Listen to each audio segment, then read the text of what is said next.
Hai, Assalamualaikum dan selamat sejahtera. Apa khabar murid-murid hari ini? Cikgu harap kamu semua berada dalam keadaan yang baik dan sentiasa bersemangat untuk meneruskan PDPR. Kita bersama lagi dengan Cikgu Izan dalam PDPR Bahasa Melayu tahun 1. Kita tengok apa tajuk kita pada hari ini. Pada hari ini kita akan belajar tentang kata tanya.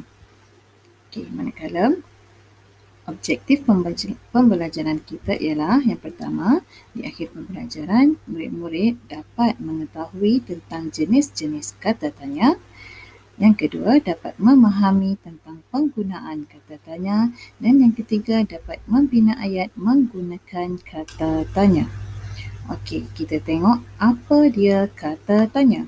Okey, kata tanya digunakan untuk membentuk ayat tanya. Kata tanya boleh wujud di awal, di tengah atau di akhir ayat. Kebiasaannya, jika kata tanya digunakan di awal ayat, akan ditambah partikel kah. Contohnya, apakah, di manakah, bilakah. Okey, tetapi jika kata tanya digunakan di tengah atau di akhir ayat, tidak perlu diletakkan partikel kah di belakang kata tanya. Okay, sekarang kita tengok jenis ataupun contoh kata tanya.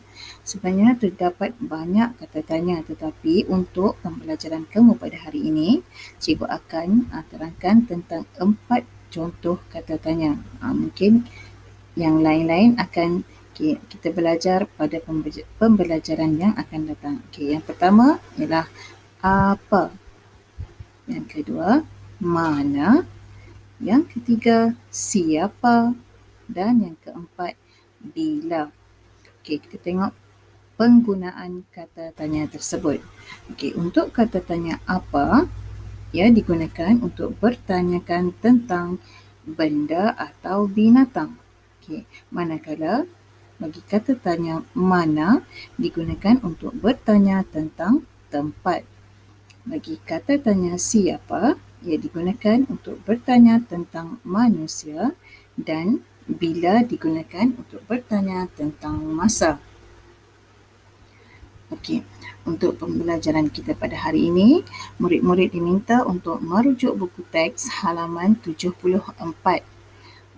Di halaman 74 diberikan susunan frasa yang tidak tepat.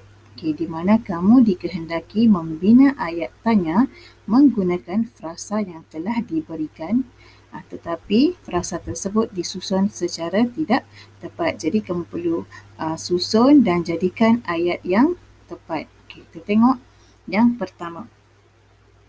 Di sekolah kamu, siapa guru disiplin? Di sini telah diberikan perkataan guru disiplin di mana huruf G-nya digunakan dengan huruf besar, bermaksud guru disiplin, frasa guru disiplin mesti berada di hadapan. Jadi seperti yang cikgu beritahu tadi, kata tanya boleh berada di tengah, di depan atau di belakang. Jadi jika guru disiplin berada di hadapan, bermaksud kata tanya bukan berada di hadapan. Bila tidak berada di hadapan, dia tidak perlu menggunakan partikel lah. Jawapannya mungkin akan jadi seperti ini.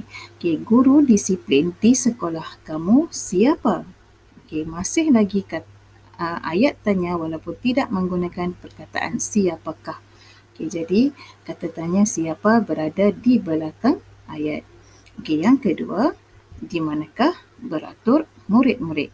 Jadi huruf D besar ialah berada di manakah. Jadi ia berada di hadapan ayat. Jawapannya akan jadi di manakah murid-murid beratur.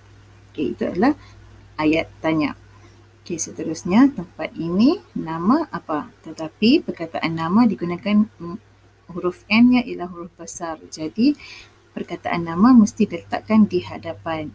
Jadi jawapannya akan jadi seperti ini. Nama tempat ini apa?